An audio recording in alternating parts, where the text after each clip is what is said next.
Assalamu alaikum, everyone. Good evening, and welcome to BEAWorld Students Webinar Session number 13.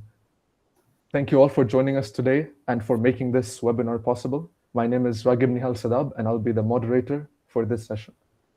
Today's topic is artificial intelligence in medicine, evolution of health through engineering. This session will provide valuable insights into how engineering and artificial intelligence are shaping the future of medicine. This presentation will last for approximately 40 minutes, followed by a Q&A session, where you'll have the opportunity to ask questions and interact with our speaker. Now, let me briefly introduce today's speaker, Mr. Rayhan Ahmed. Rayhan Ahmed is a third-year computer engineering student at Khalifa University. He began his academic journey at Zahir Private School and later continued his high school education at Al Ain Juniors Private School. Throughout his school years, Rayhan had various student council leadership positions and actively participated in multiple competitions and debates. He notably took part in Model United Nations, where his team emerged as winners, and he was honored with the Best Speaker Award. After completing his A-levels with strong results, Rayhan secured admission to Khalifa University. Beyond his academic pursuits, he has a strong entrepreneurial mindset with ambitions that extend beyond traditional employment, aiming one day to establish his own technology company. Rayhan has conducted several webinar sessions and participated in public speaking through the BEAWorld webinar program, earning recognition as best speaker on multiple occasions. With that being said, I'll now hand over the floor to Rayhan to begin his presentation. Assalamu alaikum, everyone. My name is Rayhan Ahmed, and so today I'll be presenting about artificial intelligence in medicine.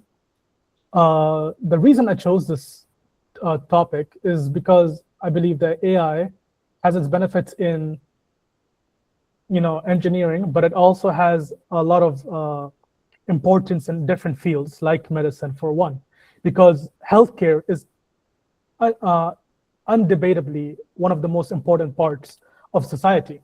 We, obviously need healthcare to keep ourselves healthy, keep ourselves working, to make sure that we live long lives and we can have our quality of life be better. So this means that healthcare also needs to be improved with technology so that it's easier, more efficient, and has more effectiveness when it comes to helping us out. Now, AI in modern healthcare. So what we'll cover in this is basically why AI in healthcare. Why do we even decide to use AI in healthcare, how it shows up in healthcare, how is it used, and what the thought process is behind making these systems. Because making an AI system for a specific purpose has to have some different steps to it. If I'm making it for racing or predictions of sports outcomes or anything like that, they're gonna have different structures through how they're made. Afterwards, we have how you can build this yourself. Obviously, this is not going to be an in-depth guide. It's just going to show you a general outline of what process you need to take in order to properly build up that AI. So, why this matters right now. So, 30% of the world's data is stored is from healthcare. As you can imagine, healthcare has a huge number of data, from your blood type, different blood levels, magnesium levels, all these different statistics, they need to be stored. Rayhan? Yes? Sorry to disrupt. I think the presentation slides are not switching. Okay, just 1 second. Oh, okay, it should work now. Now Okay, it's okay. good. Yeah. My apologies. Anyways, continuing on. So, as here mentioned, 30% of the world's data is stored by healthcare, from healthcare. So, you gotta think that's a lot. There's 10 billion people in the world, and everyone has data from social media, from businesses, and to think that 30% of that is just from healthcare, it's a staggering amount. So imagine you have to sit there and go through all this data. You're going to be tired in the first hour, just done, brain overheating. You have no idea what's going on because it's so much data to actually look, understand, and then process it. So that's why AI matters so much. And also, one very, very important part is drug development. usually for a new drug to be developed through testing, initial processes, clinical trials, it takes 10 years approximately, which is a long time. Because, for example, antibiotics is one of the absolute most important drugs in modern time, in all of time, because it prevents bacterial infections and so many more conditions. However, bacteria will eventually go resistant to antibiotics because of just evolution, because the ones who are resistant will reproduce, and that's going to cause the antibiotics to become ineffective, which is why we need to find out how to make new, more effective, much stronger antibiotics so we don't lose this race against disease. And then we have approximately 1 million medical images a single radiology department can review annually. Even my mom, I took her to the hospital, and they did 2 radiology tests, took 5 pictures in each. That's 10 pictures the doctors will look through to analyze what's wrong. That's just for one patient. Imagine how many patients are in a day, or how many patients come in a week. That's a lot of images to look through, and they're high quality images. So obviously, again, they will take a lot of storage, and they'll take a lot of space. So what AI can do is they can monitor all of these, everything here. They can monitor it 24/7, no rest, no need to pay it a wage, no need to spend excessive resources on this. Imagine I have to look through all, of the data of a patient, or the health of a patient, or the images. That's going to take a long time. Well, AI can do it in maybe 30 seconds, 10 seconds, depending on the model you're using, right? So this is why it matters a lot. Now, moving forward, we have who actually benefits from this. For clinicians, for the people working in healthcare, obviously faster, more consistent first pass reads, which means the first time they look at it, it's going to be like, okay, we're sure that it is this. We don't have to look at it 2, 3, 4 times, because the first time you might make a mistake. However, if you're using AI, it's most likely going to be correct. So AI will look at it first, you'll look at it, check if the AI is correct, and boom, you're done. Otherwise, you're going to have to look through it multiple times. And I know there's a lot of cases where the doctor has misread or misinterpreted an image, a scan, the lab report, which has caused the patient to be given the wrong treatment. And obviously, that can lead to a lot of casualties and a lot of issues. So this is why AI is so helpful. It just makes things easier.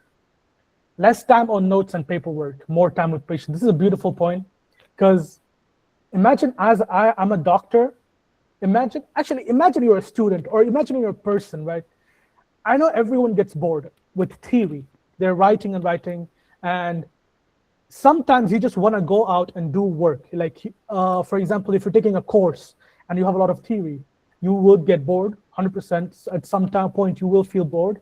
But when you're going through a practical application of that knowledge, you're completely involved. You're 100% going into it because it's something you're doing and you're more invested into it.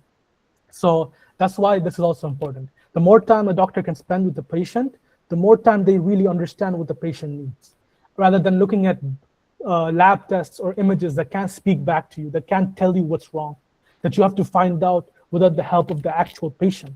Because if I feel a pain, the doctor can't feel it, and the image can't feel it. So how would the doctor know where exactly the pain is without me telling him, right? So that's why it's really good. Early warning flags for at-risk patients before symptoms. Again, we're human. We can miss a lot of stuff, especially when it's smaller, when it's not really there yet, right? We might think, oh, it's nothing, it's fine, it's just happens sometimes. But at least AI will flag it. AI won't say that he has this, but there's a risk of it. So I'll think twice about it. As a doctor, if I was a doctor, I'd think twice. Okay, maybe there is something wrong. We should look into this a bit more. And that can stop, that can help significantly for getting diseases, catching something early on before it escalates to a serious stage. Decision support, as I mentioned before, you look at what the AI says. Okay, I look at it myself. I verify what the AI says. Now I'm sure that this is something, because the well-trained AI has also confirmed my opinion, or I've confirmed its opinion. So it's correct. We know if there's something wrong. And again, history, relevant research and history. I might not be able to meet a patient and go through his history of medical care, of what he's gone through, because I'm just a person. I don't know what's happened before this, but the AI does. So based on that, the AI can also make a decision, which I can then check again, and boom, we have the issue. For patients, same thing. Everything I've said for the doctors applies to the patients. Earlier detection of disease. So you can catch it early on and you can get rid of it. Because what they say is prevention is the best cure. So this is directly helping that prevention stage. More personalized treatments. Again, the doctor does not know the patient. However, the AI can look at the patient's profile and sort of get an idea of what that person is. If you guys use a lot of ChatGPT, or if you talk to it, or if you talk to any chat bots, AI bots, and the AI can actually analyze how you read and to create like this sort of profile on you. So you can ask it, to explain that profile, and you'll see like it gets a lot of stuff right. So obviously, the more advanced the AI is, the more it can catch on. So this is really good for that, because now you don't have to spend a lot of time knowing the doctor. The AI already knows you, and it can also already recommend some better treatment plans for you. Shorter wait times for results. Again, same thing. Rather than having a group of a team of researchers and lab assistants look at the reports, the AI can instantly just analyze it and give you the important data and what's needed and what's wrong. And again, continuous monitoring. Something people can't do. We can't work all day, every day. The AI can. So this is very helpful for patients as well as the clinicians. Now moving on. So now we're going to talk about how the AI is built, right? Computer vision. This is something that was taught to me in one of my courses at my time in Khalifa University. It's a course that every major has to take because that's how important it is. It's called Data Science and AI. It's a course where it teaches you how to analyze data, how to understand it, and how to create an AI model, albeit basic, but it still teaches you how to create like a basic AI model in order to use that data properly and create something that can now predict or create predictions or use it in a way you want it to be used. What is computer vision? Computers don't have eyes, right? They can't see. So what we do is we take these images. We can see images, we can understand, but the computer can't. It's just code and circuits, and it doesn't have a brain. The CPU is the brain, but it doesn't have that sort of brain like us where it sees an image and it recognizes it. So computer vision is when an image from real life is transformed into ones and zeros that the computer can understand. That's what computer vision basically is. So now we have given the computer or whatever, we have given it eyes. Natural language processing. Understands clinical notes, transcribes visits, powers and chatbots, powers the chatbots. Basically, we're talking to the AI, we're letting it know, and it talks back, and it understands how the medical, blah, like there's how the medication is prescribed. The doctor will write something, you can't read it, but the AI might be able to, through training, understand what it's being prescribed, what is needed to be prescribed, and so forth. This is one very important one, predictive analytics. Based on data, and again, healthcare has a lot of data, which is good. It is good for AI, but not good for humans, because humans have to look through all of that. But AI can use all of that instantly, like really fast, go through all of it, and create these sort of predictive analytics. And we did this in the course, where we were given a data set, we used it to make our own AI model, and then a separate data set of similar type was fed into that AI model, and basically your performance was evaluated on how accurate your model was. So this is how it can be done in healthcare as well. Imagine, people from this ethnicity or people from this gender are more prone to this disease. So now the AI can process that and say, okay, this individual has these symptoms, most likely because they are a woman or they're a man or they're this race or that race or whatever, they're more prone to this disease. And now it can make that analysis immediately, right? Generative models, again, health, you've seen lab reports, you've seen the medical things, you've seen images and all this. You don't understand a single thing. Doctors go through years and years of training to learn how to understand and interpret that, right? AI can do it. If you train the AI, it can now convert that into something you understand, so you know that what you're being treated for. The doctor will prescribe you a bunch of medicine. You don't know what it's for. You read the name, you read when to take it, but you don't know what it does. You don't know what the components are. But the AI models, they can give you these summaries so you understand better what you're taking. This is good for the patient and the doctor as well, right? Sorry. And then lastly, robotics. Pretty obvious, pretty self-explanatory. During surgery, especially more like, for example, someone with brain cancer who has a tumor. The brain is a very sensitive organ, and human hands can be really precise, but I think it's pretty simple or pretty basic to say that with the help of robots and robotics, you can become much more precise, down to even atoms.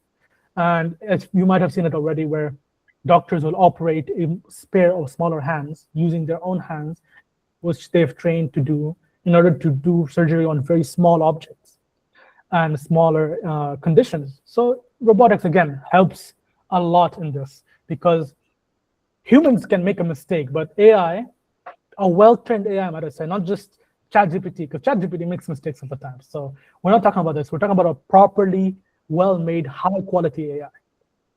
Thus, we can say that, yes, this AI will be able to function properly without making mistakes, and at some point in the near future, even perform better than trained doctors.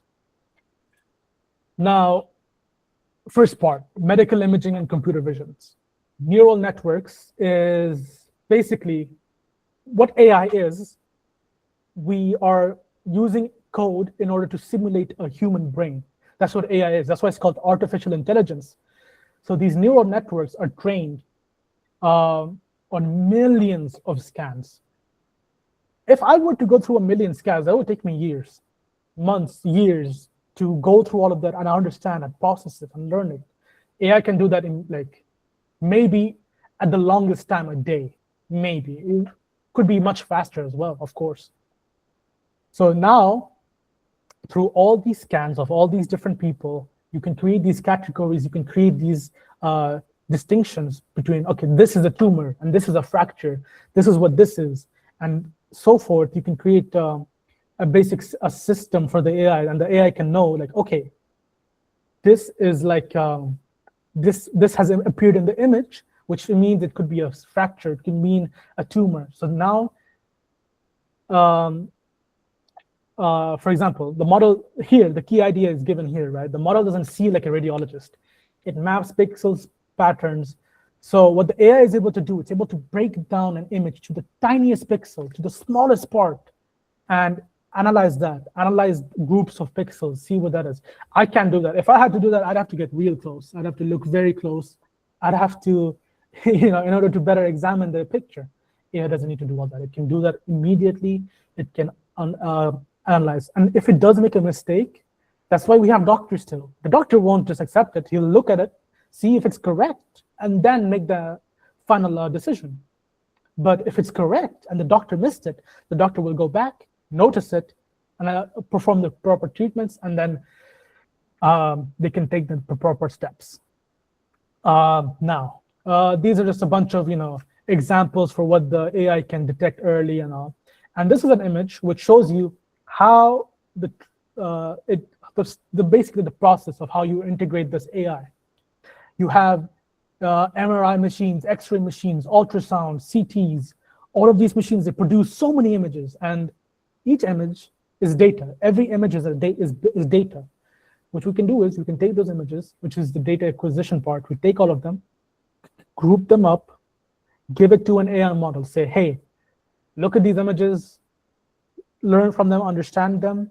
These and then after the AI has done all that, now they know. They're basically trained. Now they're a trained doctor.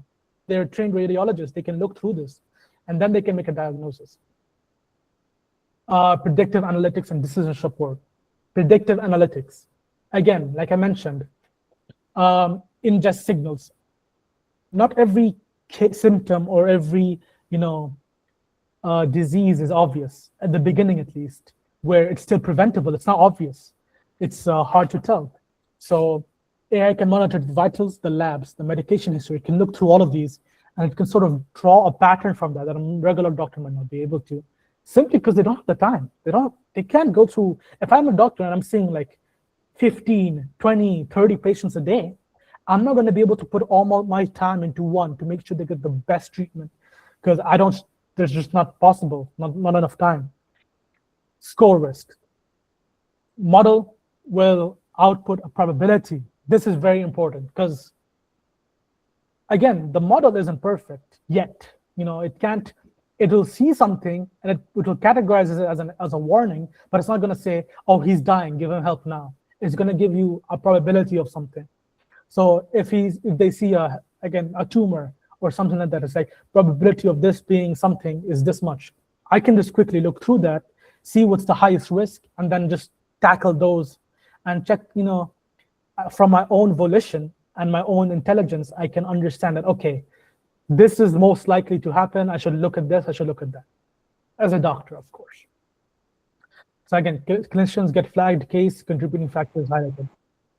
So the AI will say that, look, there's a probability of this happening, and this is why.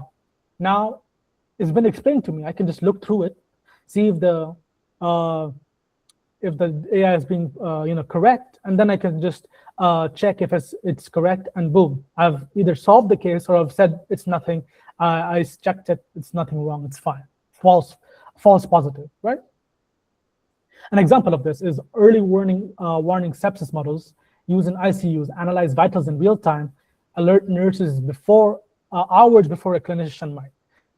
So again, hospitals have a lot of patients, and there is not a one-to-one doctor or nurse to patient ratio. It's not possible. So what the AI can do is monitor the vitals, see if anything's wrong. If there's a small issue or something unnatural, it can flag that, and then the nurses can go quickly check. If there is something really wrong, now they can take proper steps hours before something serious happens. That's a lot of time. That's the time it could take to save a life. So that's why this is so important, because while patients are the most important part, the doctors are responsible, the nurses are responsible. And NLP, documentation and communication. So basically, language models will listen to visits, they'll read the clinical notes, and they'll turn this unstructured data into structured, searchable data. This is so important. Imagine, Ahmed, for example, put yourself in a situation, right? You're really tired. You're so tired. And someone comes in, starts talking about something. You're not going to pay 100% attention. You just can't. You don't have the energy to. If you can, mashallah, that's amazing. But usually a normal person won't be able to give all their attention to that. So this happens a lot, right? In the healthcare industry, nurses and doctors literally have to spend their weekends, the weekends that we get to enjoy and have fun, do whatever, leisure, go out with family. They will spend weekends, even sometimes multiple weekends together, just working. They will sleep at the hospital. They will make do with the hospital food or whatever. This is very taxing, very draining on a doctor, on a nurse, and whoever works there, right? So this is why the AI is important, because if I'm working for that long as a doctor, I will eventually miss something. But the AI model, it has listened to everything, transcribed it into text, analyzed the text and said, okay, these are the key points. And I know a lot of you might have done this. You might have looked through a video, taken the transcript and said, AI, can you please summarize the video? Because it's a long video, but you just want the most important points. So the AI can do that. And this is one of the biggest time savers. This is not even a specifically trained model for healthcare. It's just a general chatbot use. So again, ambient scrubs, listen, just casually listen and note it automatically. Then you condense all of the patient's records and all of that into a summary, as well as the chatbot. So patients oftentimes are not educated. So they might ask some, and forgive my use of the word, they might ask some stupid questions, like simply because they don't understand the healthcare and what's going on. If a doctor were to answer all these questions, it would take a long time. So the chatbots are very helpful for that. And I know I could probably with confidence say that some of you might have experienced the symptoms and asked, hey, ChatGPT, well, I feel a little hot, I have a little sore throat, what does this mean? And it gives you an explanation. And you might ask, should I go to a doctor? And it'll also say that as well. I know I have, that's why I'm bringing up this point. And it's just a small help from home where I don't have to go to a doctor. I can just quickly check if my symptoms could be serious or not. And that helps me out as a patient who doesn't know much about healthcare or medicine. Drug discovery and genomics. This is very, very important because, again, like I mentioned, drugs are everything. I'm talking about the medical ones. They help. Every time you go to a doctor, you're prescribed some drug, something to ingest, something to apply. And not everyone might be suitable for some drugs. Some drugs could be very potent, some drugs can be very strong. Some drugs might not work for a certain patient because of some reasons. So with AI, again, the center point of AI is to shorten and summarize excessive information, which will now help us to analyze, as humans, we can analyze it much easier and apply it much easier. So AI will dramatically shorten the search for a viable drug, for viable drug candidates as well. So a specific drug might not work on everyone the same because everyone is different. And even, someone who might be dark-skinned versus someone who is light-skinned, there's difference between them, speaking of from their health and their bodies, it's different. So that one drug might not work on one of them, but might work on the other. So this is very important. Predicting how proteins fold, these are just examples of how it can be helped. So basically, from 10 years of needing to, taking time of 10 years to develop a drug, it can be shortened down to half of that. Basically, so here it says, typical shift in early stage discovery timelines when computational screening replaces purely manual lab testing for candidate selection.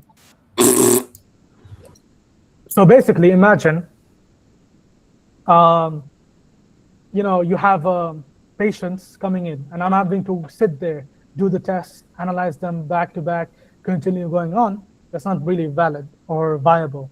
So with this, you can make it much simpler by just having the AI do the analysis and give you like a report on who's good, who's not suitable, and such.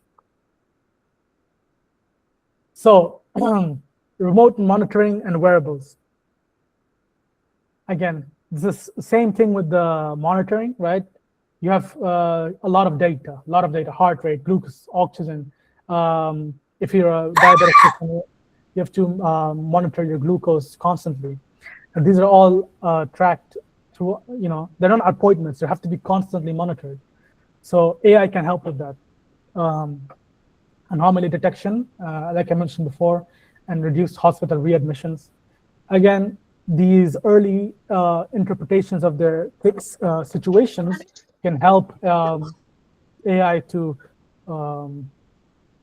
say that, okay, there's something wrong, it's a little different, there's something going on, please go back to the hospital or make sure that you're well. So the AI can help with that. Now, for my next slide, robotic assisted surgery.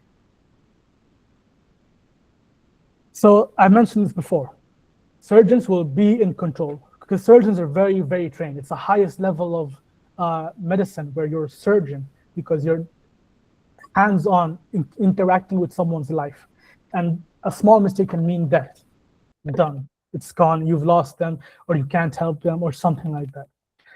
AI robotics will provide precision. Again, I can't operate on a microscopic level.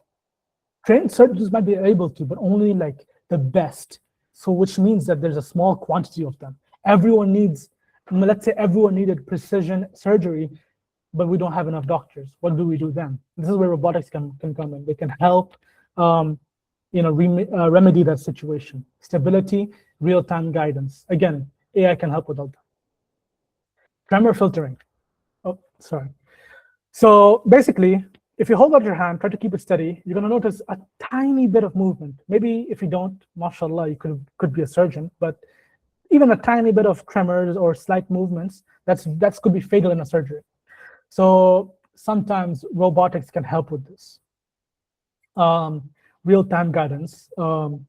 Again, so helping process imaging data while it's happening and all that could help the doctor understand better what's going on inside of the patient. Motion planning. AI could be actually very well used for this. If I'm doing surgery inside of someone, I have to choose a very proper route, cutting open this part and entering through this area, because to reduce, recovery time, to reduce the damage I'm doing, because you're cutting someone open, that's damage.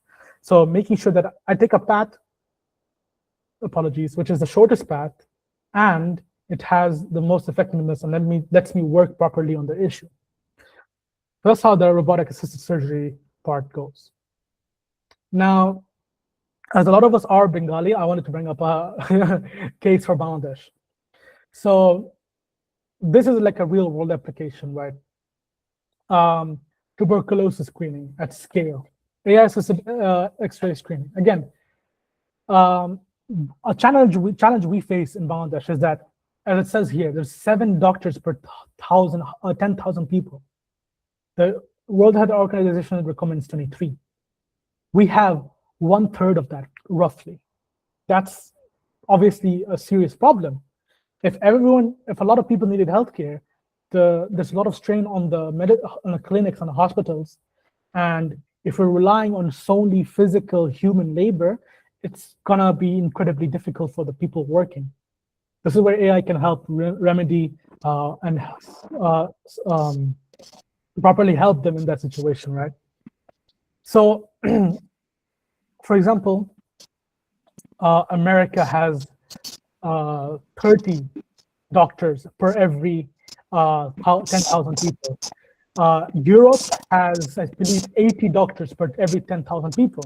Hey, call the so basically, you see these countries and these other countries, they have a lot more doctors available. They have a lot more workforce. Bangladesh just doesn't have that. So either we spend a lot of funds on educating doctors, which is going to cost a lot, or we go for a more efficient and cost-save, option, which is train better AI. So yes, this is how AI can help every doctor and every clinic and every hospital, because if I make an AI that can work offline, it doesn't need an internet, that's revolutionary, right? Because now the AI is able to help people in every possible scenario, and all it needs is electricity, right? Which you can obtain in a lot of places. So this is one of the most important uses for us as Bengalis. We need to implement this into our healthcare systems to better reduce disease and better improve the quality of life for people. So here is a summary of how AI has impacted healthcare, right? There's a simple diagram. AI-powered diagnostics, like I said, personalized treatment. If I'm talking to an AI, it can learn how I am, whatever person I am, and it can then help me through that knowledge. Precision medicine, like I mentioned with the robotic assisted surgery, drug discovery, remote monitoring, and everything here somehow in a big way does impact medicine and healthcare. Moving forward, now how these systems get built, right?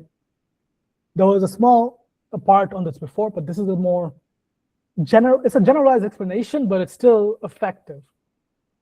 Gather and collect data. And you have to label the data as well. From my course, as I mentioned before, I did take a course on this. Albeit basic, it still went through all of these. What you need, the most important thing you need to train an AI model is data. Without good data, you are unable to properly train the model. You need to gather de-identified patient records, which means basically publicly available patient records, and with cases, for example, 10,000 patients who have had cancer of a specific type. Not different forms, but just a cancer of a specific type. And gather all that, get their medical records that have been publicly available, images, scans, lab reports, condense all of that, label them. So the AI model knows which is which. Then I put that into the model, and it's going to slowly analyze and find the best, predictive model. Now, after I've made my AI model, I need to test it. I need to validate it. I have to give it other patients, which I haven't given it, but they have been identified to have this cancer and have these issues. I give it to the AI model. Now the AI model I can check the predictions. Does it say it has cancer? Does it say it's not cancer? Or what stage? Stuff like that. If it's correct, that means I have a good model. But if it says no, I cannot use that in any case because it's giving me false predictions, which is very detrimental. Then we have this is not really necessary for us, but in medicine, you have to clear it with bodies like like FDA before you use it in a clinic. These organizations who govern healthcare, you have to run it by them and obtain permission to use them. Then you just deploy it in the clinical workforce and watch its performance over time. Is the performance good? Is the performance bad in a real-world condition? If it's bad, immediately you have to fix it. If it's good, then try to improve it even more. So like I mentioned before, data is the foundation. Without the data, you cannot have a good AI model. You cannot even have an AI model. So the AI model is only as good as the data. Like I mentioned before, you need to have very good data. So this is where if you try to make a model yourself, or you try to make an AI yourself and you try to use it, it's going to collapse at this point. Before you even start validating or start trying to implement or thinking of implementing it, you need to have very good quality data. Issue with this is patient data is de-identified and handled under strict regulations like HIPAA. It's a body that's with patient security. A lot of patients might not consent or want their data, medical data, to be used or to be publicized. But imagine, let's say I'm trying to make it. I have the knowledge to make a good AI model. I'm a very good coder or computer engineer. Let's say I'm the best, right? Hypothetically. And I want to make a model because I really want to help the people in medicine. I have to go through these hospitals or these patients, and I have to get their permission and consent to use their data. Very difficult. Going through, because if I have 100 people, not enough. 10,000 people, better, but not enough. I need to have a lot of data, because the more data you have, that's good quality data, the better the model will be. So I can't give a model that's maybe 80% correct. I need something that's 90, 95, 99, because this is not a regular everyday application.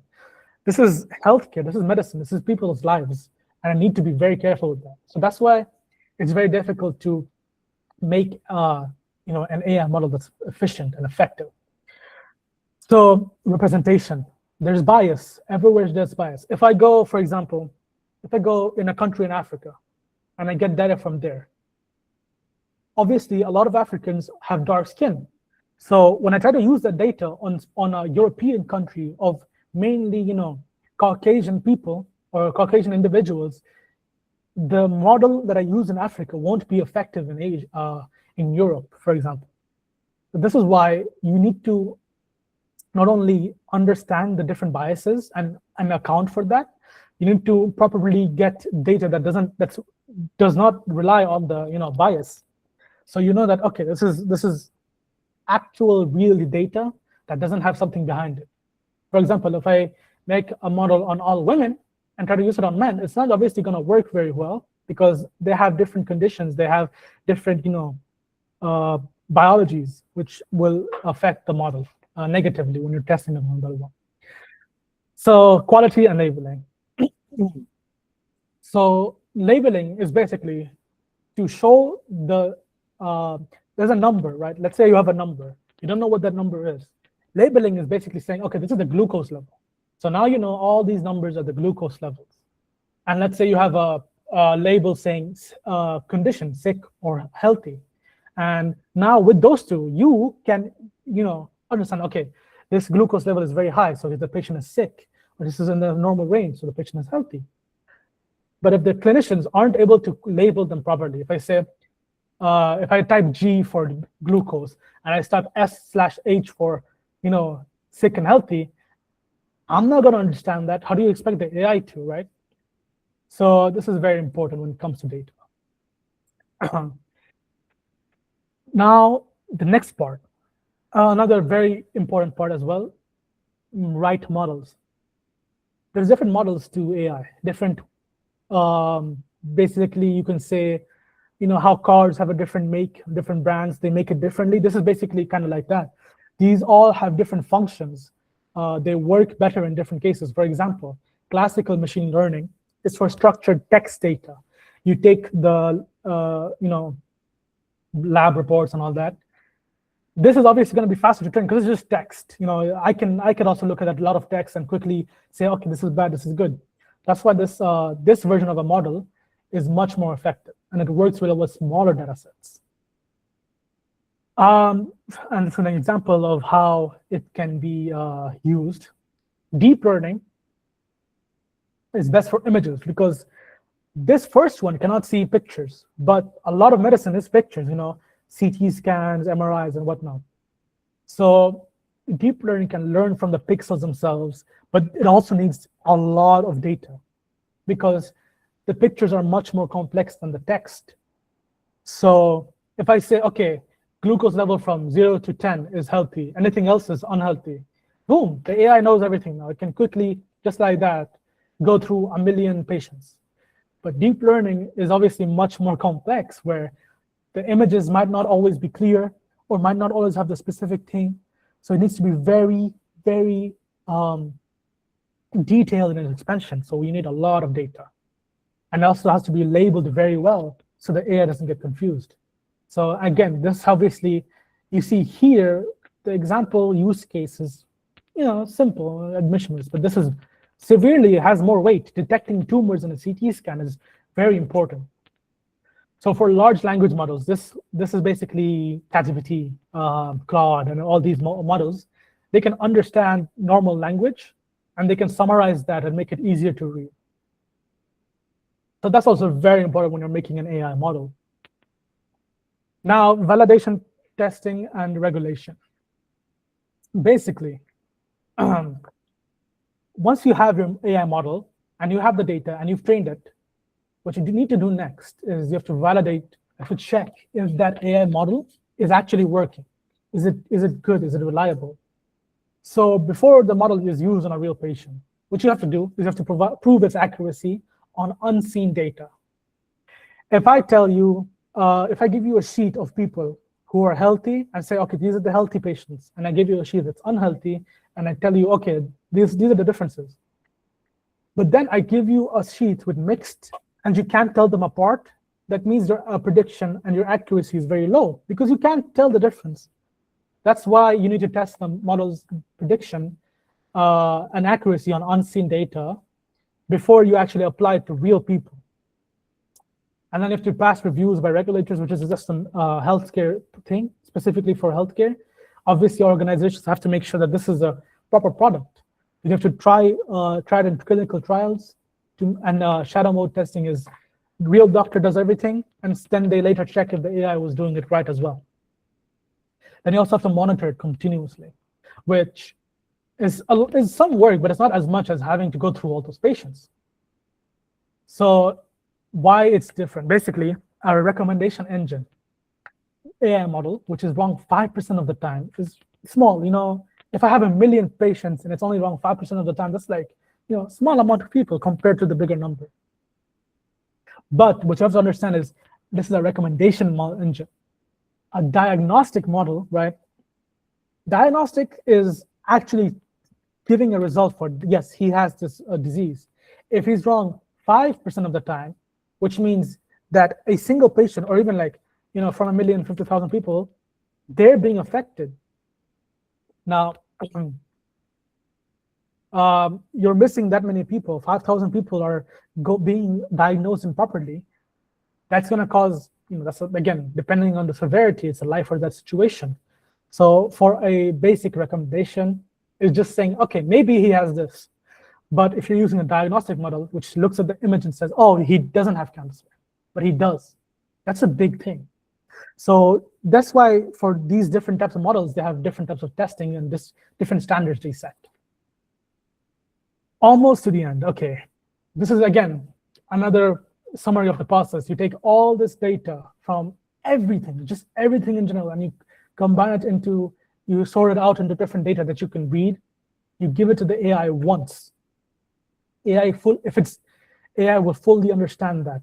It'll learn that. It'll simulate and understand. Then, now it can now be integrated and made into proper medicine and medicinal and healthcare uses. And basically this goes back for how to do it yourself. This is not healthcare related now, it's just a general advice for people. This talks about like if you want to do it in medicine, but basically ignoring this text, you just want to talk about how we do it. Again, look at a real problem, okay? What do I want to make my model on? For example, when I did my course, I keep going back to it, but in that course, they gave us an app. It's like a taxi app, basically. And they want us to predict if people will cancel or they won't cancel. So that's the problem. Our problem is this app wants to see if people will cancel the ride or not. So if the driver goes there and it turns out to be canceled, that's a waste of money. So then you have to learn the data. They gave us data, we looked through it, checked which parts, which pieces of data were important and we could use it to train our model, and we got rid of everything else. After that, the prototyping was basically the test they did. They gave us unseen data, tested it, sees it if it's accurate, and then basically checked if our model was proper, and then they gave us the thing. But basically, this is for like if you want to take real world steps into making an AI and implementing it, but not super important. And now this again goes back to problems you might face when making the AI. Very difficult. This is a very big problem. If I'm working on an AI for Bangladesh, you're not going to be able to use it everywhere else because it's only for that country. So this is where there is bias. If I say, okay, let's say I want to make a model, but I only know these people, and I choose that, if I choose a random group of people from a lot of people, that data is still biased because that data, if I choose a random sample and there's a lot of men but less women, it's random, but it's still biased because there's more men. So I have to say, okay, I'll choose 10 men, I'll choose 10 women, I'll choose 10 people from this place, 10 people from that place. So it's not random, but it's not random, but it's unbiased because I'm accounting for every, factor that might be present. Transparency. You can't just say, hey, we used your thing, we're not, like, you can't tell the patient that their information isn't going to be used. That's not ethical. So you have to tell them, like, hey, look, we trained a very expensive model. We're going to use your data. And then maybe a patient who's being diagnosed, you say, hey, we have this very expensive, very well-trained model, and it gave us a prediction. We want to just check if that prediction is correct, just for your safety. You have to tell them about these things. So accountability. Now, this is, again, a very big ethical concern. If I make a mistake, it's my mistake. If you make a mistake, it's your mistake, right? But if AI makes a mistake, whose fault is it? Is it the people who tested it, who made it? Is it the people who are operating it? It's very difficult to tell, and there's a lot of cases that can be made. So these are some of the problems that you'll face when trying to implement an AI. So this is the last slide, thankfully. Key takeaways. AI in medicine augments clinical and patients. It affects both, right? You're not replacing doctors, you're making their lives easier. And the core function, vision, language, prediction. See the problem, be able to explain the problem in a simple manner, and predict if there's going to be another problem from that. Data quality, validation or regulation, or what's healthcare apart from healthcare AI apart from other domains. Obviously, again, like I said, healthcare has a lot of data. They're very thorough with their data, so they have a good data quality. But like healthcare is a very heavily monitored, part of society. They don't just let anything fly. If I'm doing something in a group, I can maybe do less work or do more work or do bad work, but it's going to be okay. But in healthcare, they're very strict, which makes it very reliable and very safe and very effective. And the last thing is just you could start understanding about how data sets work, how you can get public data, and how you can start tackling and trying to make your own AI that might help someone in the future. And that's about it. Thank you very much.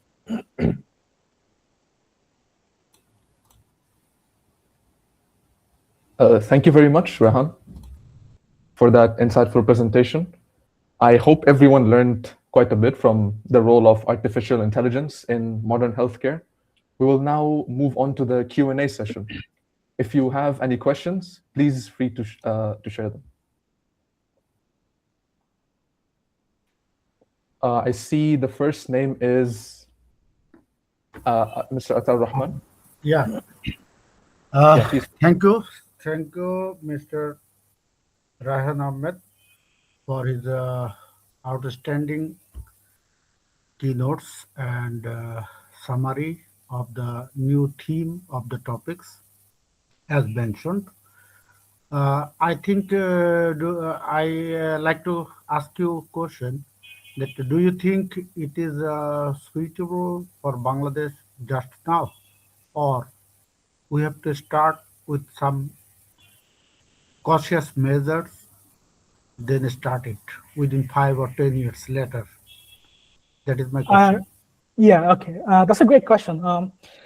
Like I mentioned before, obviously, Bangladesh is, it's gone through a lot of stuff recently. We've had a civil war. Even our status is, people would call it a third world country, but we're growing very rapidly. We're evolving much more than before. We're growing very fast economically and in every case. And I think as along with this evolution and our growth, we should also try slowly introducing this AI. As mentioned in all of the previous slides, we have about 8 doctors for every 10,000 patients, which is very little. What we need to do is, first of all, try to remedy that situation. We need to try and train more doctors because we need to have more data to train the AI models. So I do think we should wait, but maybe like in the next 5 years, we should try working towards implementing this AI model. Because again, we need to have proper quality data from reputable sources for it to be valid. And yeah, that's my answer. Yes. Can I? Yes, Miss. There's a queue lined up. A bunch of people have raised their hands, so I'll go with them and then go for you, inshallah. So I see that Miss Nuzhat has raised her hand. Yeah, my question is, when it comes to transparency when using AI in healthcare, do you think it's better to use highly accurate but like an unexplainable black box model, or is it better to be using simpler, less capable but an explainable AI model? Yes, again, I'd say usually you have to use a highly accurate black box model because, again, at the end of the day, it's about the patient's health. And if the model can get it right, but unexplainable, the patient is healthy at the end of the day. Rather than the patient knowing what's wrong, but still being sick, that doesn't do anything for the patient. That just makes it, gives them an information on how they are.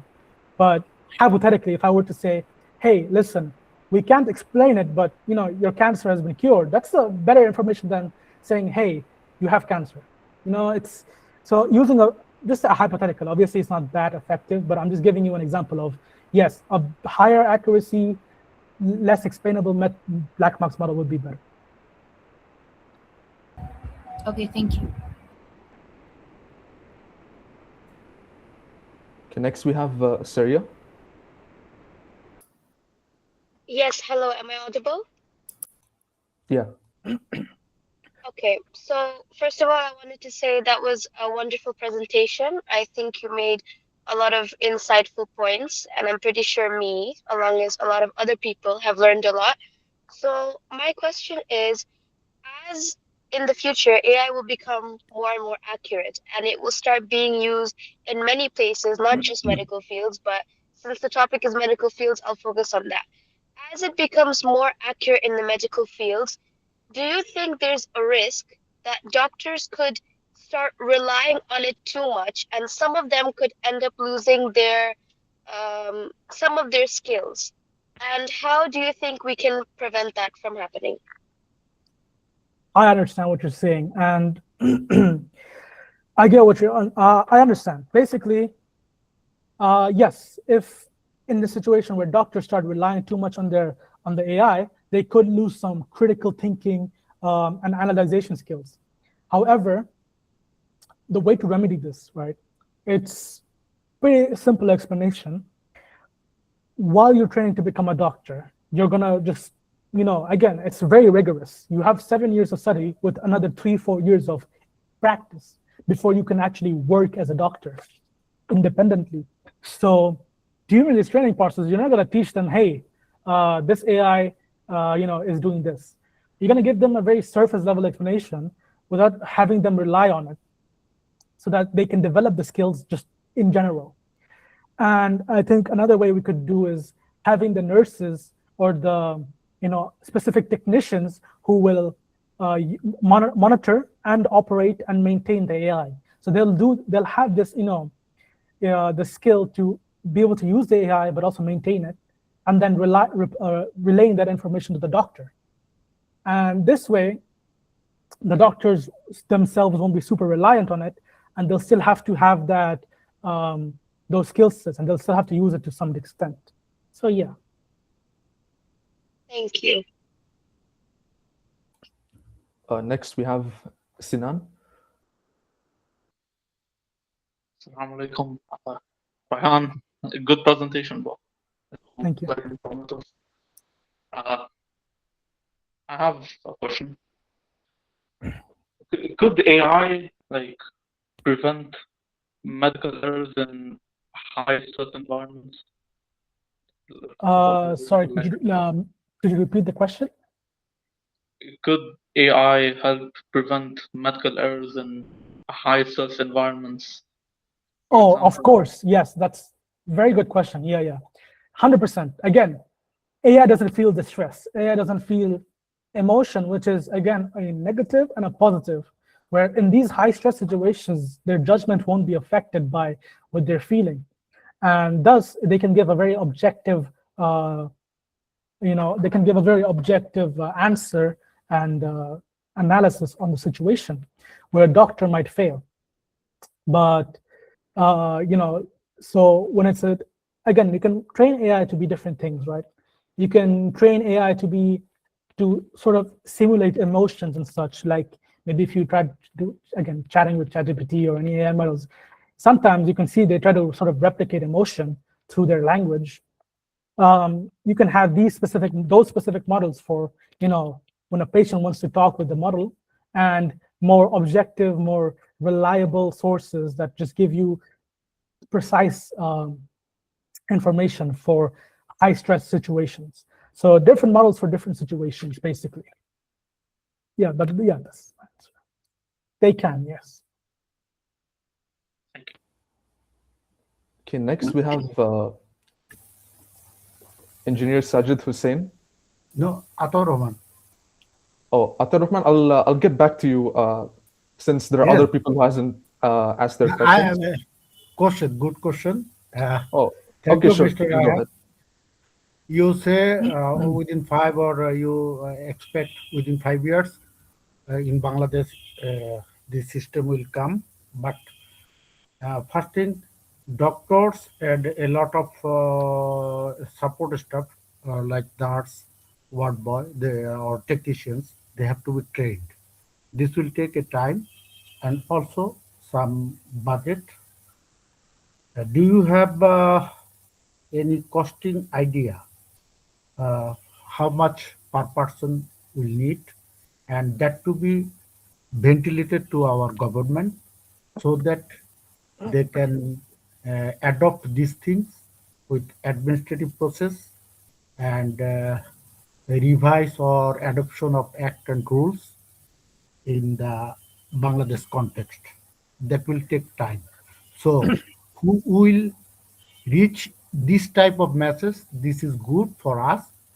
Please do it as early as possible with some logistics. You have to give them government the idea. But who will give this idea to the government or the relevant agencies? Thank you. Okay. Sorry.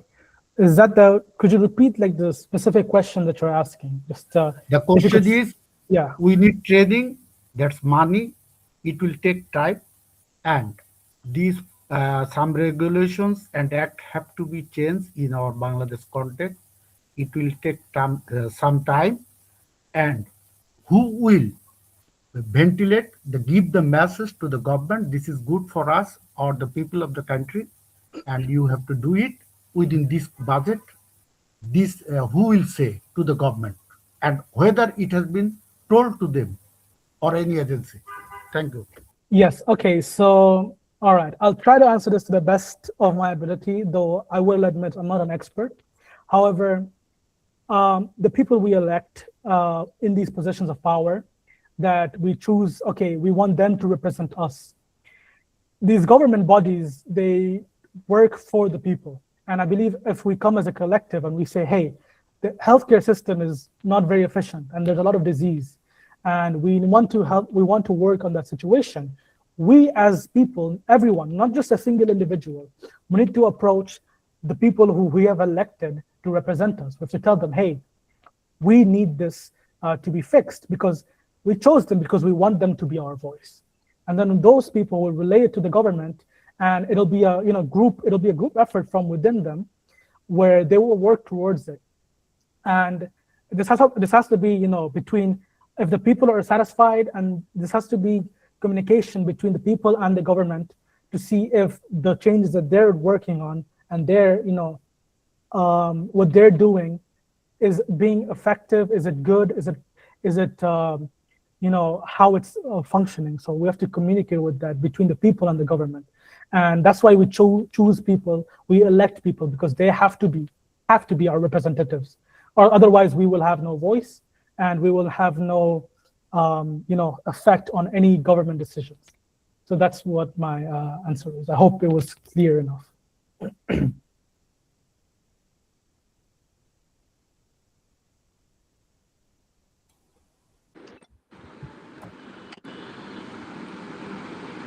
Okay. Hello. Next we have. Hello. Yeah. Can you hear me?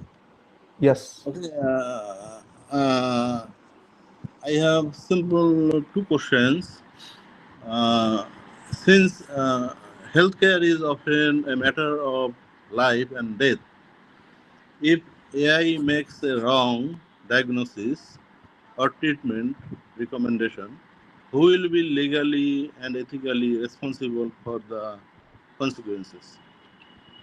And my another question is, do you think government should establish laws and regulations governing the use of AI in Bangladesh uh, before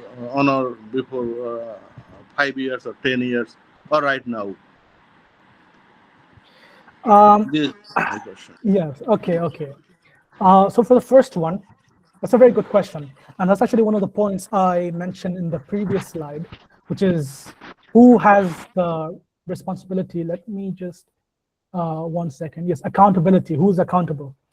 So this is a very big problem when it comes to AI. It's something we have to decide as people before we implement the AI itself. So if I am working, if I'm the manager of a hospital and I say, okay, I choose this AI model, I want to use it. At first you could say, okay, the problem is because the hospital decided to use that specific model, right?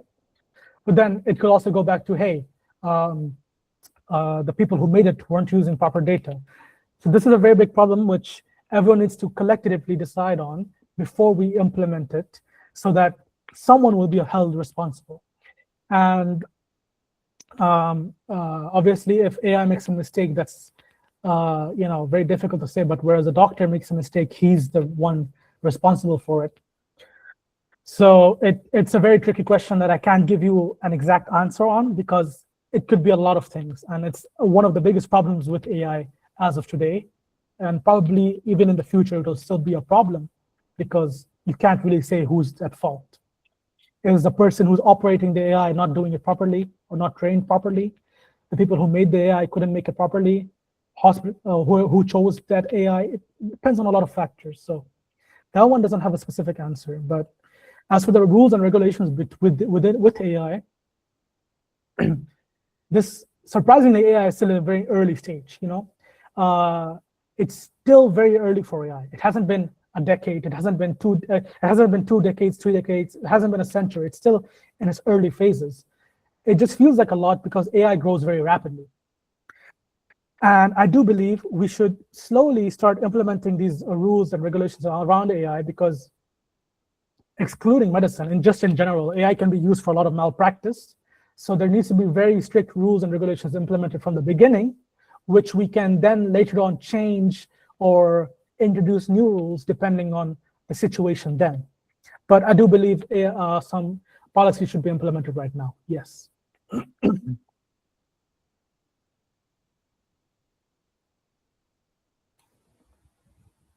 Okay, next we have Dr. Sajid Hussain. Thank you very much. Dear Rayhan Ahmed, in a word, it's an excellent presentation in terms of information, delivery style, and your body language, everything. Excellent. I have one question, and then I will have one comment. First, the question. In implementing or integrating AI, the way you have described, what do you think, or your opinion, whether in future, maybe 1 year, 2 years, 10 years, 5 years, the medical graduates will have specialized training in terms of AI engineering, or the MBBS doctors will have specialized training, something, or vice versa, or you think a new profession, a simply new profession, medical AI engineers, or something like that, who would be the ideal person? Okay, all right. So that's like I mentioned, that's something I mentioned before, I think. So there's a lot of ways you can approach this, and every option you mentioned is actually very valid. You can train them to learn how to use AI, or you can have a specific profession for AI. It depends, I think it will depend on a cost and profit. Because if it's cheaper to have existing doctors learn how to use AI, and that's going to save you money and make you more money later on, in general, people, the government and whoever is implementing this will lean towards that option. But if it is cheaper, safer, and more reliable, to use a specific profession, or hire someone else, or to maybe even train the nurses to use the AI, that could also be implemented. So it could be either. It just depends on the economic side of which is cheaper, which will make more money. And obviously, because either one will have relative effectiveness, because you don't have to do much to operate in AI.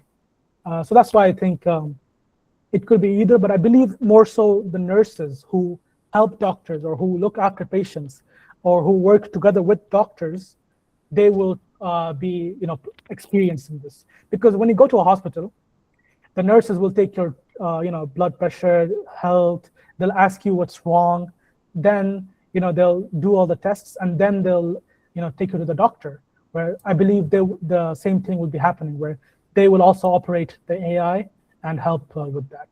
So that's my answer. The nurses most likely will be trained in that. All right, very good. AI, I believe, I will take only a few seconds. Already medical field has undergone a huge amount of automation. for about 20, 30 years, when I used to visit Chittagong Medical College, I used to hear that some kind of medical engineers are required, not for AI, AI was not there, to operate the very high quality modern equipment, because it was almost impossible for handling without any specialized training. The way automation is going on, the ultimate automation just recently entered into our life is AI. AI has tremendous speed. For example, I have to collect and process data, 1 million information. It is impossible for a person, but it is very, very possible by AI. So in the today, what you have said, it is very, very practical. I will not prolong, but we definitely believe that the future is there. My one line, if you do not live in the future today, you will be living in the past tomorrow. Thank you very much.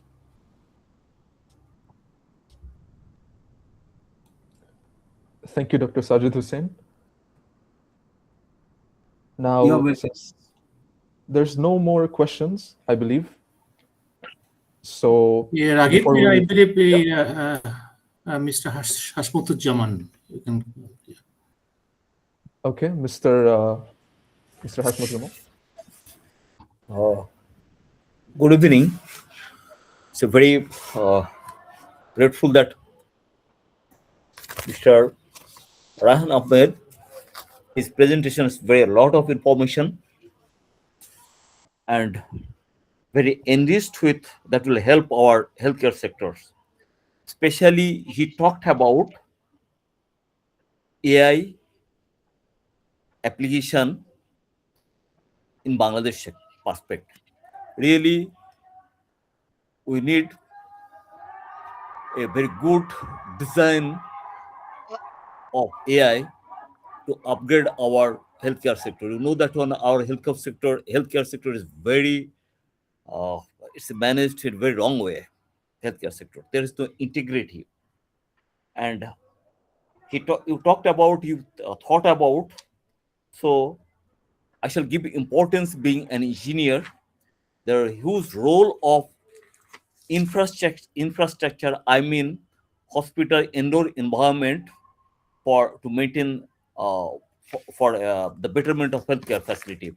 Recently, in Adin Hospital, probably you are known about that 6 very newborn babies died, and it is the reason for bad health, that is improper indoor air quality inside the hospital.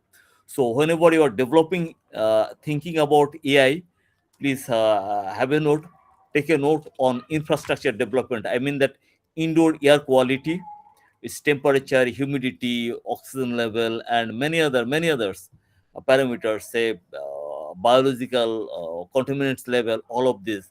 So how can we help AI for verification whether one hospital that's ready for any operation or running? You talked about validation. Will you please highlight what do you mean by validation in case of healthcare facilities? Yeah. Validation is basically the testing phase, is where you make sure that the model is actually working right, it works properly, and it works with high efficiency. So if, for example, when I'm using if a predictive model, which will predict a disease or something, and I will give it new data that it hasn't seen before, that it hasn't been trained on, and it gets accuracy of 95 and above, or 98, 99, that is a very accurate model. That's what the validation is. But if it gets a low percentage on the new data, like a 70 or a 60, then it's not a good model. So that's what the validation stage is, basically. Thank you. Thanks for answering. Yeah, please. Okay, since we're reaching the end and we don't have much time, we'll be ending the Q&A session.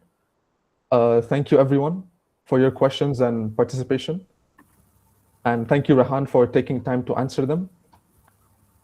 Before we wrap up today's session, I'd like to invite Last Mr. one question, please. Okay, sure, if you insist. Just make it short because we're running out of time. Okay. Mr. Rayhan, have you Yes. any data which countries are using AI in this sector? What are their performance or preciseness? Unfortunately, I did not prepare for that. I checked mainly on like, how it's implemented in a general sense, so I can't tell you which countries are using AI. Although a lot of countries are, but I don't know the performance levels yet. Because again, AI is still relatively new, so for it to be implemented into the medical sector is going to take some time. So, and the data like that is, I really haven't seen much of it myself. But maybe you guys could Google or ask AI models to do research. Unfortunately, I can't really, I'm not really sure or educated in that sector. Okay, thank you. Okay, thank you, Rayhan, for answering those questions. I'd like to invite now Mr. AKM Shakil Nawaz to share some thoughts.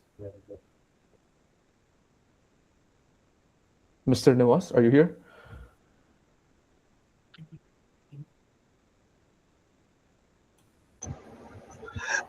Can you hear me? Yes. Yes. Yeah. Okay. Ragib, thank you very much. And good evening, everyone. And before unfolding my speech, I want to congratulate to Mr. Rayhan for his outstanding deliberation. And that has enriched my knowledge, whatever medical knowledge, though I am not expert in medical, but I have little bit knowledge regarding the first aid because I am a disaster expert. I'm qualified in first aid, and that has been enriched my knowledge. Thank you very much for that. And today I am very happy you have given me the floor to speak out few words. As a fire and disaster expert, I need to include few important aspects because in Bangladesh is a disaster poor country. If you study the world second largest disaster prone country in Bangladesh, we have every disaster. And in that perspective, I'll discuss what is the importance of artificial intelligence for the Bangladesh, especially for Bangladesh. We have the fire, we have natural disaster, man-made disaster, chemical disaster, earthquake, everything, flood, everything. And here is a important aspect is the golden hour. We call it the platinum hour for saving the life. And I can tell you the AI can make the difference here. AI can make the difference here. And what is the AI? AI is a technology that will make the computer read the data and make the decision, and finally the doctor or will make the right decision to save the life of the patient. And no way AI should be replaced the human body. There is the doctor and nurse. Rather, they should be plugged in with the technology system and the with the human hardware. That is the doctor and the nurse. Now, why AI is very much important, as you have mentioned in your presentation, that will detect the earlier disease earlier, give the medicine, and prescribe the all whatever the technology will be used for diagnosis the disease and everything.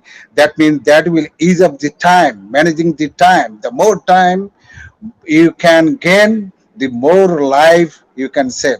That will be done by through the AI. Now, AI having the big responsibility and play the vital role in the disaster prone country like the Bangladesh, where the flood, we have the natural disaster, flood, earthquake, fire, chemical disaster, everything we have. But you can imagine when the fire will happen or the earthquake happen or the earthquake happen, there will be secondary effect from the fire, when the thousands of patients will be cured or the merge on the hospital, mobile hospital, how do you manage? That's the question. You need to identify the diseases first. We call it, it is, you need to identify. The more quickly you can identify the patient, the more you can diagnose the patient rightly with the quick time. You can provide the medicine or stage forwarding patient to the very good hospital. You can save the life. That is the question. AI can play a vital role here, and AI can play here to go act as a can I say? This is trials. We call it medical. Yeah, first aid the trials. Part can be done AI very quickly. So, and AI can also give the right information, and the AI can help us during the disaster to serve 24/7 for the patient. And we should know, and the patient and the guidance should not run after the patient always to the doctor. Nurse can make the take the decision with the consultant, with the doctor, and give the time for the doctor for the rest also during the disaster for the recuperation. Now AI having the lot of some disadvantages. We have many advantages. We have taught that, especially in Bangladesh, it can help. AI can play a very good role in the rural area to make the decision where the doctor cannot go at the critical time, especially at midnight. The roads are very wet condition. So with the AI system or the this AI system, the medicine can be given and make the patient very comfortable one. But it's having some disadvantages. Number one, this is very costly. We need to manage this one. And the information, personal information managing and secrecy of the personal information managing is very much important. If it is the hub or the, what should I tell, the outside people take the data, that will be a desired condition, and that is the risk for the AI. The AI need to control that one. And AI, for AI, the technology development, with the technology development, the human technology knowledge development is very much important. Because here, if he or she take the wrong decision or the fail to take the right data, read the right data, then diagnosis will be very wrong one. That's why the technology, with the technological development, technological knowledge earning is very much important. That's why training is very much important for the AI. And another important point is that introducing AI can give the some threat to the doctor or the nurse, whether they will be replaced by the AI or not. So you need to make the comfort doctor and engineer about this aspect. And AI having the another advantages here, I have forgotten to include that one. The student, young student, will have the new, you may have the new platform for the medical engineering or technology engineering, where the students can perform as a doctor or the engineer also. Like the pharmacist, they have introduced the doctor of pharmacist. So they are playing the very good role in both way. Now, these are the very important aspect. Could have been better if you could include the AI role in disaster, because Bangladesh is a disaster-poor country more. That could be better, and we could learn more about the AI system. And another thing is that here, some couple of people raised the question, how the AI will be introduced in Bangladesh. Look, gentlemen, if you want to introduce the AI system in Bangladesh, first of all, whether this is recognized by the whole World Health Organization or not, that is very much important.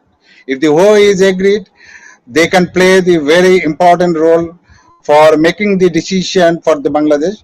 And I can tell you, we are already in the AI age. We are using the chat GP and everything.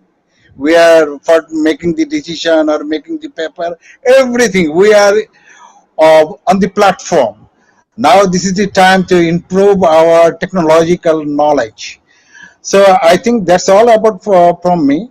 And I think inclusion in the AI in Bangladesh will help us to save the life and manage the platinum hour, especially for disaster in Bangladesh, where the thousands of people will casualty. That time the AI can take the right decision, the which patient will be go whether he should his X-ray or the important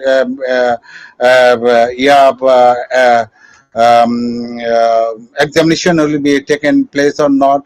That decision will make and therefore make the save the life. That's all from my side, and it was the fantastic and outstanding presentation, and we have learned. And Rayhan, you make our knowledge very enriched. Thank you very much.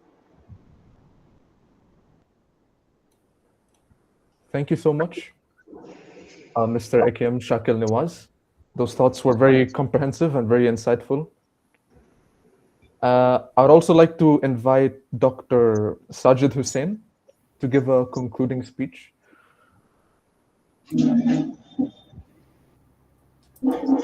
Dr. Sajid Hussain. Okay, thank you very much for giving me another opportunity. As to conclude that it is the time, if we see that 500 years before, 1000 years before, where we were, hello? Oh, okay. Hello? So where we were, I mean, our civilization, it is said of 5,000 years. Anyway, we are moving ahead with acceleration. AI might be new, but it's a natural transformation. We have to accept what is coming to us. Rather, we will change our environment to welcome the new innovation. AI is such an innovation in front of us, and we have to accept it. And today, Rayhan Ahmed, a very, very young one, simply amazing to see his depth of knowledge and the presentation style. And it's most important is that it was very easy to follow him. A very complicated subject, very new subject, but he was very much able to present it in front of the audience. So therefore, to conclude another point, what I am attached to this and observing these seminars, these are invaluable undoubtedly. And therefore, I believe that the organizers have plans to disseminate, expand, or enhance the activities. And these sort of presentations not only should be maybe made available online video, but to take initiative to send it to the centers like the engineering universities, so that the students there, they become benefited. So with this, I would conclude, but the last sentence is that at least here now I see 22 attendees, that on coming week on 1st August, I will be presenting a paper on leadership and teamwork in engineering environment. And therefore, I hope that I will try my best to highlight that particular area. Thank you very much. All the best wishes to BEAWorld and today's speaker and audience. Thank you very much. Thank you so much, Dr. Sajid Hussain. Your feedback is really valuable for us, and we look forward to your session in the future. And we have now reached the end of the session. Thank you once again, Rayhan, for taking the time to answer our questions and for sharing your knowledge with us today. And thank you to everyone who joined us and participated in today's session. We hope you found this webinar informative and valuable. With that, we conclude this students' webinar session. Have a wonderful day, and we look forward to seeing you at our next webinar.